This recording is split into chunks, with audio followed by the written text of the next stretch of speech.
We are joining us now, Gordon Thames, real estate developer, president of Arbor Properties. Gordon, thanks for coming in. Thank you for having me here. All right, Gordon, tell us a little bit about your connection to the great state of Mississippi. You are a resident of Florida, correct? Yes, I live in Tallahassee, Florida, but we started working back in the late 80s on the Mississippi Gulf Coast, building mainly luxury rental apartment communities, and then have been doing that almost nonstop. It now represents probably 45% of our overall business investment. Really? And of course, got very involved after the Hurricane Katrina. We built and rebuilt more units in Harrison County after Katrina than anybody else in the nation.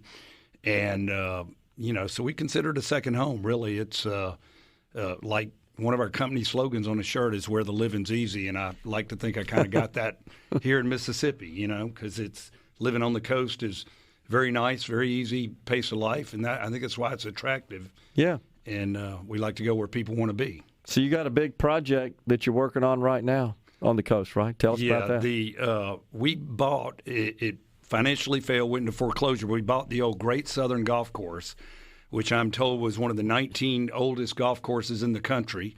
Woodrow Wilson, Sam Snead, a lot of other people played there a long, long time ago. But unfortunately, after Katrina, you got a combination of what Mother Nature did and some bad business decisions, I think, by people that were running the club. And it fell by the wayside like a lot of older golf courses in this country.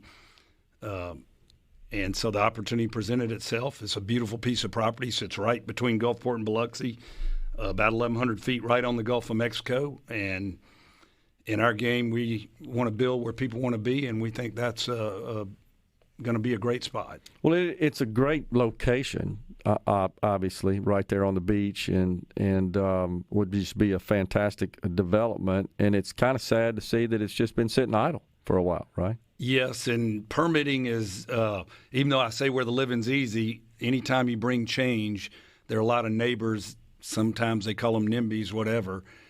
I would like to ascribe benevolently that they're afraid of the change or they don't understand it, but they make all sorts of allegations about this change is going to be bad because, environmental, traffic, the usual things you hear. The reality is I think it's going to raise the real estate values, and you're going to build new storm-resistant, gold-standard homes that are needed on the coast to give young people that move to the coast. I mean, one thing I repeatedly say, and people down there understand, I say, tell me again why you moved to the coast. Did it have anything to do with that word coast? Because you can go north of I-10 and get housing that looks like what we have here in Jackson. Sure. But we think it'll be a positive development, and I think one of our big markets, you've got a lot of people with excess equity in older homes built in the 70s around there that are sitting ducks for hurricane-type. They just weren't built with the same modern tie-down systems and windows and things that have been developed today to make homes very storm-resistant. So we actually think we'll get a number of people that'll, sell old Betsy, so to speak, and move into something that's newer, easier to keep. And, frankly, their equity will appreciate faster in it, I believe, because a new, modern, storm-resistant home, I think, is going to be more valuable than an older one that perhaps has just been lucky through a few storms. So what's the status, Gordon? What do you got to get done? What remains before shovels go into the ground? Well, we have worked through a lawsuit that was filed by 3 neighbors and gotten that successfully dismissed. And we are now working with MDEQ because several people complained that, arsenic's a trace element common in all South Mississippi soils. And they also alleged that when they did a golf course, this place was a golf course for basically the last 100 years. And right. They say some of the fertilizers contain trace amounts of arsenic. Well, we're working through this with MDEQ with a protocol that will hopefully be satisfactory to reassure people that, the levels of what's there is no more than what you'd find if you went and dug a hole 100 yards down the way. Interesting. So would it have been a problem if it just continued to operate as a golf course? Does that not also pose some sort of environmental risk? Yeah, it probably would.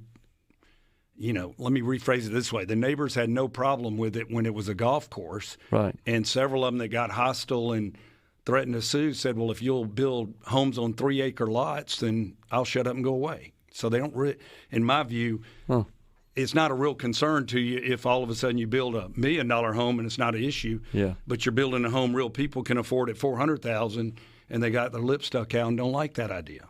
Interesting. Do you think that's because they don't see that as really, I guess, triggering any appreciation in their property, that they'd rather have the more expensive property on 3-acre lots that they feel like would really pull up their property value? Yes, I think that's part of their perspective, and part of it is, and some of them look like your mother, your grandmother. They're older. They're a little afraid of change, resistant to it.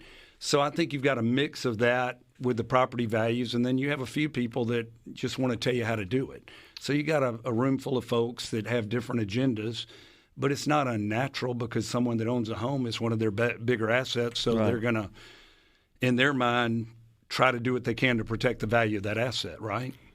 Is the entire property located in the city of Gulfport? It is. There's, originally it was developed on a front half, which is the part we're developing now initially. And then later the golf course was expanded and went over the railroad tracks, and is actually a larger parcel on the back half. And we have not sought one zoning change. It was already zoned for single-family homes on 7,500 acres, 7,500 square feet. Yeah. So lots, and our lots are that or larger. And we haven't asked the city of Gulfport for one change in the way of zoning or regulation or anything like that. Well, that leads me to my next question. How receptive has the city been? I think the city fathers and officials are more receptive, but they also live in a political world, so they are hearing it from their voters, their constituents, absolutely, the residents, and arguably that's what they ought to. They're elected to kind of do what's good for the community, but they need to listen to all the input. So I think they're actually doing a pretty good job. I can speak a little bit from a similar experience in my hometown of Ridgeland, where I think most people in Mississippi are familiar with a 13-story building there on I-55 that's got Butler Snow written up on it in Regents. And that was just raw land that had deer running around on it not so long ago. And there was lots of objections to that. And it sounds very similar to the objections. Yes. None of that actually came to fruition. In fact, I think everybody would agree now that originally objected, it's been a pretty good deal. So I even heard there were people that came to some of the hearings that complained that it was going to project light into the sky at night. There's some society of the protection of the dark sky or something like. Rhino, I bet you're familiar with that, something like that. And they came and squawked about, you're going to ruin the dark sky. I said, dude, you can drive like 2 miles away and it's as dark as can be. So. And you can put a hood on the street light. Something that like that. Thing, so. Yeah, but it's been honestly, it's been a fantastic development. I think most people would agree for the city and residents. I'm just referring to that because it sounds similar in nature. To me. I would agree with you because this is, in our view, it's all positive and win-win for the city monetarily. You're going to have 475 homes there that. If you had to put an average price on them by the time we get to the end of it, and who knows what's happening with inflation and insurance rates have doubled. Right. But it'll be modern. It'll be nice. It'll be very attractive, kind of like some of the developments in Fairhope and other places. And your place, if you're not growing, I hate to say you're dying, but the city in that part is kind of old. And when young people move to the coast, they want to have children, want them to stay. Where are they going to move to? Some of these people would prefer a vacant piece of land, but it's not going to stay vacant forever. And what better than a fine single-family neighborhood that's nice, new, modern, storm-resistant, and And this would, I think, Gordon, stimulate investment in more residential development as well as commercial development, which is all good for everybody. Absolutely. In our country right now, there's a supply and demand imbalance in your housing. There's more demand for housing than houses are available. Prices up as a result. We're trying to help with that. Most everything we build, whether we rent it or sell it nowadays, is rented or sold before the paint's dry. Gotcha. And that's not because I'm a magic man. It's just your supply demands at a point of imbalance. Yeah. And I think it's good for Mississippi, the coast. They ran an article recently in the Wall Street Journal. It featured the Alabama coast, but it featured a number of people that had retired and moved there because they didn't want the congestion or the price didn't suit them over in Destin or other People parts are of looking Florida. for it. Yep. So Got it.